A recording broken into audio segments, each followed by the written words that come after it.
Hello all, welcome to IPL ముచ్చట్లు.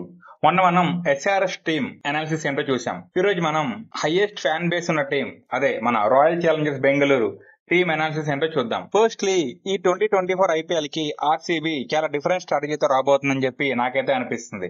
ఎందుకు అంటే వాళ్ళు చాలా చేంజెస్ అయితే చేశారు. ఫస్ట్లీ వాళ్ళు ఆర్సీబీ కోచ్ కింద యాండీ ఫ్లవర్ ని తీసుకొచ్చారు. యాండీ ఫ్లవర్ ప్రీవియస్ సీజన్ లో లక్నోకి కోచ్ గా చేశారు. అండ్ ఈసారి ఆప్షన్ లో ఒక డిఫరెంట్ పర్చేజ్ చేశారు. వాళ్ళ ఎంటైర్ బాల్ లేనప్పుడు కూడా ఆర్సీబీ చేంజ్ చేశారు. ఆప్షన్ లో ఎంతో మంది స్టార్ ప్లేయర్స్ ఉన్నా కూడా ఆర్సీబీ ఈ సర్టెన్ ప్లేయర్స్ ని ఎందుకు టార్గెట్ చేశారు అనే డౌట్ చాలా మందికి వచ్చింది. ఆ స్ట్రాటజీ మీద నా అనాలిసిస్ ఏంటి అంటే, coach Andy Flower and captain Faf du Plessis and Virat Kohli వీళ్ళందరూ కూడా లైక్ మైండెడ్ ఇండివిజువల్స్. అంటే ఏంటంటే వీళ్ళ thought process, mind set, approach of the game చాలా సిమిలర్ గా ఉంటాయి. అదేంటి అంటే they like to attack from the ball one. Attacking ని వాళ్ళు ఎక్కువగా ఇష్టపడతారు. స్టార్ ప్లేయర్స్ తో మేబీ 1 or 2 మ్యాచెస్ గెలవచ్చేమో గానీ when we are surrounded with same mind set people we can win the trophy. So ఈ ఐడియాలజీతోనే ఆర్సీబీ ఆ ప్లేయర్స్ ని పర్చేస్ చేశారు. అండ్ ఆర్సీబీ చేసిన హైయెస్ట్ ట్రేడ్ కెమెరాన్ గ్రీన్ ని ముంబై నుంచి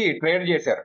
ఎందుకు అంటే లాస్ట్ ఇయర్ ఆర్సీబీ కొన్ని గేమ్స్ సరిగ్గా ప్రాపర్ గా ఫినిష్ చేయడం రాక ఓడిపోయారు. సో ఇప్పుడు ఆర్సీబీకి ఒక ప్రాపర్ ఫినిషర్ కావాలి. సో కెమెరాన్ గ్రీన్ ఈసారి ఐపీఎల్ లో ఆ పొజిషన్ తీసుకోబోతున్నారు. అండ్ ఇప్పుడు ఆర్సీబీ ప్రాబబుల్ ప్లేయింగ్ 11 గురించి మాట్లాడితే టాప్ ఆర్డర్ లో Faf du Plessis, Virat Kohli, Rajat Patidar. And middle order లో Maxwell, Cameron Green, Dinesh Karthik, Prabhudesai. The one and only experienced spinner Karan Sharma, Alzarri Joseph, Siraj and Vijay Kumar ని, ప్రభుదేశాయ్ ని ప్లేయింగ్ లెవెల్ లో పెట్టే ఛాన్స్ ఎక్కువగా ఉన్నాయి. ఎందుకు అంటే వాళ్ళు రీసెంట్ గా జరిగిన డొమెస్టిక్ మ్యాచెస్ లో పర్ఫార్మెన్స్ చాలా బాగుంది. ప్రతిసారి ఆర్సీబీ ఈ సాలా కప్ నందే అని చెప్పి అంటూ ఉంటారు. ఇప్పుడు వీళ్ళు అనుకున్న ఐడియాలజీ కానీ వర్కౌట్ అయితే ఈసారి కప్పు వాళ్ళదేనేమో.